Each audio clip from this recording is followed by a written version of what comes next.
ఇక్కడ చూడండి వాటర్ అనేది ఎంత వేస్ట్ అయిపోతుందో. ఈ ఒక్క ట్యూబ్లో నుంచి వాటర్ అయితే రావట్లేదు. ఏమంటే నేను వాల్ అనేది ఆఫ్లో పెట్టేశాను. ఎందుకంటే ఈవినింగ్ నుంచి ఎర్లీ మార్నింగ్ వరకు వాటర్ అనేది వస్తూనే ఉందన్నమాట. అంత వాటర్ వేస్ట్ అవుతుంటే నాకు కొంచెం ఇది అనిపించింది. అందుకే వాల్ అయితే ఆపేసాను. వాటర్ ఇంకా వస్తూనే ఉందండి. ఎందుకంటే వాటర్ అనేది మన మనుగడికి గాలి తర్వాత చాలా ముఖ్యమైనది. ఇది ప్రకృతి మనకు ప్రసాదించిన మంచి అపురూపమైన ఒక పదార్థం అండి ఈ నీరు. ఇలాంటి నీటిని వృధా చేయకూడదు.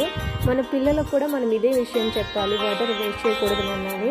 ఇక్కడ చూడండి ఇది పాపగ్ని నది అనమాట. వాటర్ అంతా ఇంకిపోయింది. అక్కడక్కడ కొంచెం వాటర్ అయితే కనిపిస్తుంది. ఆ కొంచెం కొంచెం వాటర్లోనే చాలామంది స్విమ్మింగ్, బట్టలు ఉతికేది అన్నీ చేస్తున్నారనమాట. మనం వాటర్ కనుక వృధా చేసుకుంటూ వెళ్ళిపోతే తర్వాత తరాలకి వాటర్ అయితే ఉండదండి. Don't waste the water, please.